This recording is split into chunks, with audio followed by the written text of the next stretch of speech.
Será que dá para entender a obra de um dos maiores sociólogos da história, Max Weber, em poucos minutos? Olha, a chave talvez esteja numa única frase que ele mesmo usou para se definir. E é nessa ideia que a gente vai mergulhar agora.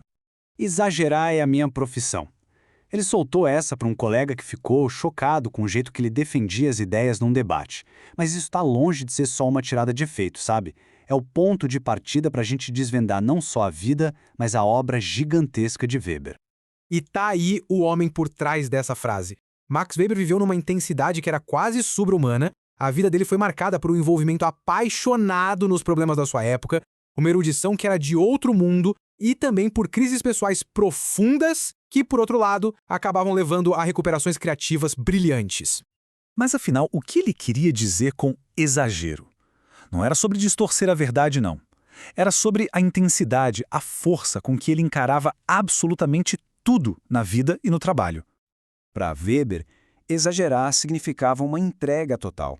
Era se jogar de cabeça nos debates políticos, era ter uma busca sem fim pelo conhecimento, uma dedicação absurda à pesquisa e um jeito, assim, fervoroso de debater contra o que ele achava que estava errado. Era um compromisso de corpo e alma com tudo o que ele fazia. E essa intensidade toda fica muito clara na atuação política dele.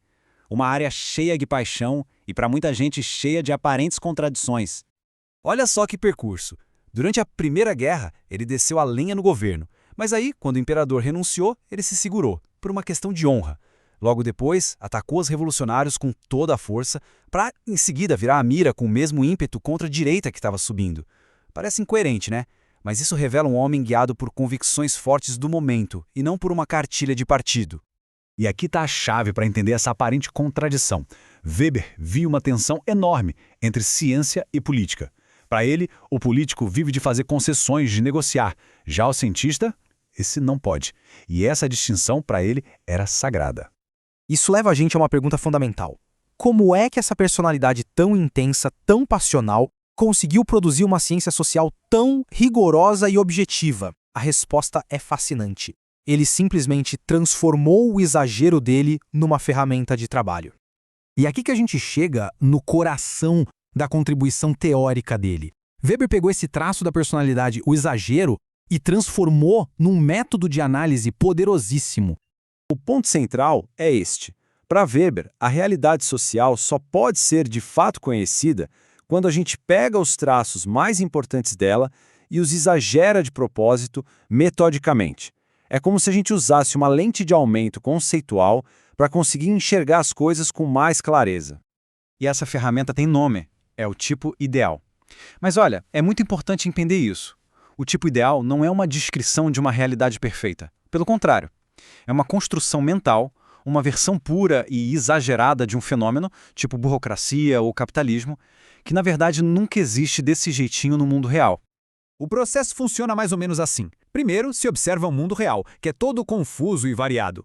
Depois, se escolhem e se destacam alguns traços específicos. Com eles, se constrói um modelo mental puro. E, por fim, esse modelo é usado como uma espécie de régua, para comparar e para entender as diferentes formas que aquele fenômeno assume no mundo real.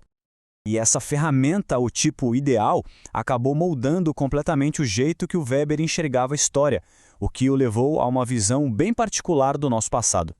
Sabe aquela ideia de um progresso inevitável na história? Uma linha reta que vai sempre do pior para o melhor?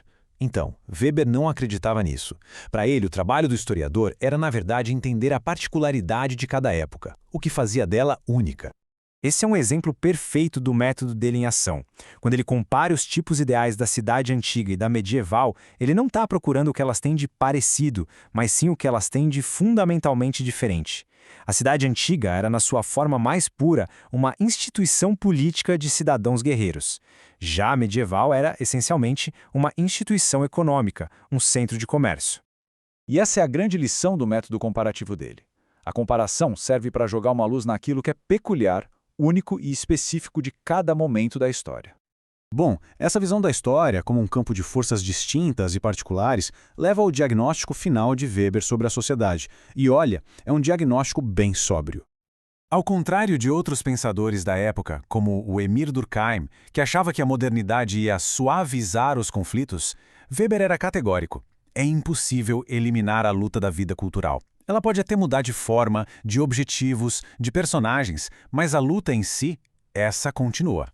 E na nossa era moderna, ele identificou a luta central como sendo entre a dinâmica do capitalismo e a expansão sem freios da burocracia. Duas forças gigantes que estavam moldando o nosso destino.